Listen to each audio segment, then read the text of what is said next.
Good morning Jessore, ফুলের রাজ্য, ফুলের দেশ, ফুলের শহর যশোর। যদিও আজকে যশোর থাকছি না, আজকে যশোর থেকে সোজা চলে যাচ্ছি ঢাকায়। ঢাকায় থাকবো 3 দিন, আবার 3 দিন পরেই ব্যাক করছি যশোরে। যশোর শহরের মানুষের এখনো ঘুম পুরোপুরি ভাঙে নাই। কিছু মানুষ সকালবেলা মর্নিং ওয়াকে বের হয়েছেন। ও, ট্রেন যাচ্ছে কিন্তু ব্যারিকেড নামায় না কেন?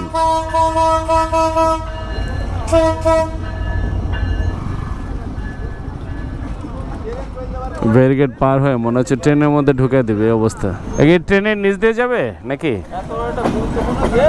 হ্যাঁ হ্যাঁ হ্যাঁ, তাই তো দেখলাম, গেট ফেলে নেই। ট্রেন চলে গেল। সকালবেলা যশোর শহরটাকে অনেক পরিষ্কার পরিচ্ছন্ন লাগছে। সময় হচ্ছে সকাল 6:02। আছি যশোর জেলা স্কুলের সামনে। সময় করে অবশ্য যশোরে খুব একটা ঘোরা হয় না, এখনো আমি সময় পাই না।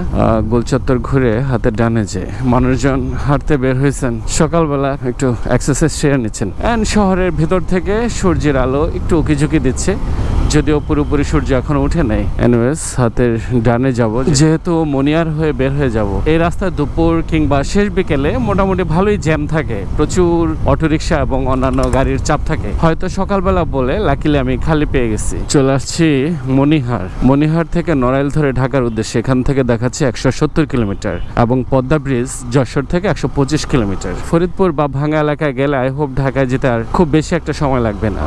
সূর্য মামা ওকে দিচ্ছে। উইন্টারের কেমন একটা ফগি ফগি ভাই, ভালো লাগতেছে। যশোর থেকে নড়াইলের এই রাস্তাটা যশোর এবং নড়াইলবাসীর জন্য একটা দুঃখ। পুরো রাস্তাটাই ভাঙা এবং চাইলেও আপনি জোরে ড্রাইভ করতে পারবেন না। রাস্তার অবস্থা দেখেন, যেটা খুবই গুরুত্বপূর্ণ একটা রাস্তা। ঢাকা থেকে নড়াইল হয়ে যশোরের দিকে যে রাস্তাটা আসছে, এটা হচ্ছে প্রধান সড়ক, প্রধান রাস্তা। ট্রেনে যাতায়াত করলে অবশ্য এই হ্যাসেলটা আপনাকে পোহাইতে হবে না, কিন্তু ফরিদপুর ভাঙ্গা পার হয়ে নড়াইল এবং যশোরের দিকে আসতে গেলে আপনাকে এই ধরনের রাস্তার তিক্ত স্বাদ নিতে হবে।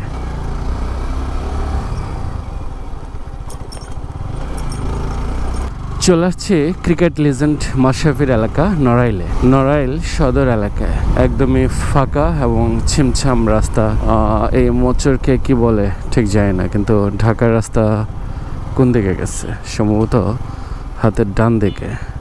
মাঝে মধ্যে একটু আধটু কনফিউজড হয়ে যায়। কি সুন্দর স্কুটার রাইড করে বাচ্চাকে মা স্কুলে নিয়ে যাচ্ছে।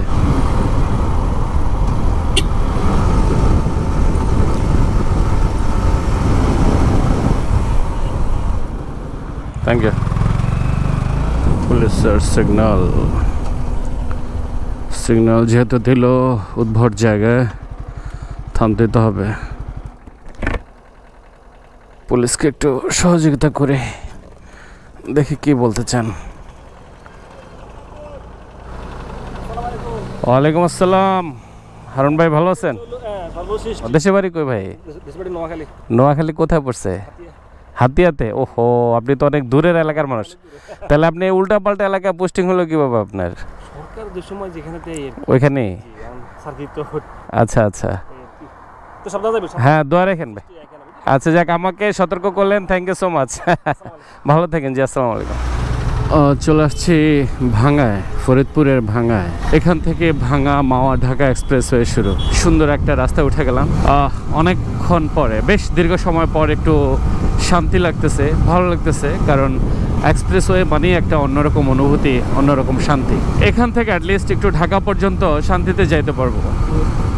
যশোর থেকে নড়াইল, ফরিদপুর, ভাঙ্গা, গোপালগঞ্জ এলাকা পার হয়ে চলে আসছি পদ্মা ব্রিজ। আসসালামু আলাইকুম।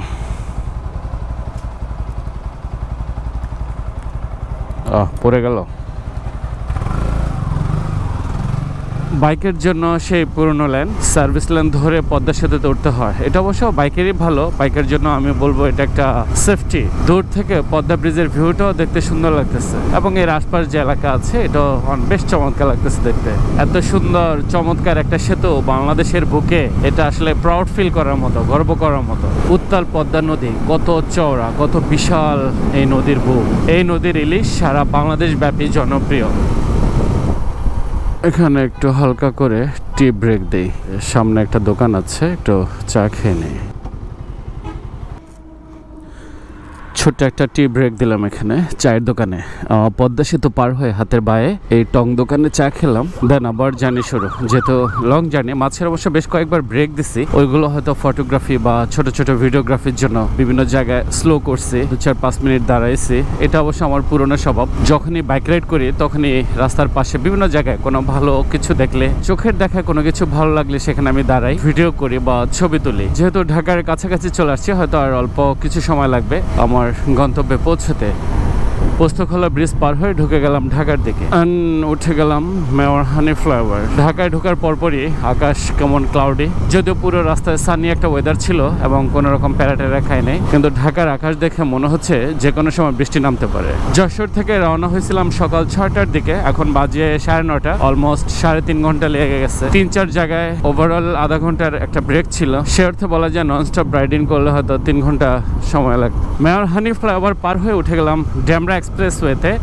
এক্সপ্রেসের মজাই আলাদা, সেই ফরিদপুর থেকে শুরু হলো ডেমরা পর্যন্ত চলে আসছি। পুরো রাস্তায় শান্তি বিকজ অফ এক্সপ্রেসওয়ে, যেখানে কোনো ঝুট ঝামেলা নাই, কোনো ধরনের রেস্ট্রিকশন নাই, নিরাপদে নির্বিঘ্নে চলাচলের জন্যই মূলত এই এক্সপ্রেসওয়ে। ওয়েদারটা হঠাৎ করে কেমন চুপসে গেল, দেখেন কেমন ফগি, একটা গুমোট অন্ধকার, চারপাশে অন্ধকার হয়ে গেছে, কেমন একটা অবস্থা। ও মাই গড, ওইদিকে বৃষ্টি হচ্ছে, কি অদ্ভুত এক দৃশ্য। এই জন্যই বললাম যে কেমন একটা গুমোট ওয়েদার, সামনে বৃষ্টি হচ্ছে, মানে পুরো রাস্তায় শুকনা, বাট এখানে আসার পরে দেখি এই কাহিনী। তো এটা হয় যে এক এলাকায় বৃষ্টি হয়, আবার অন্য এলাকা ড্রাই থাকে।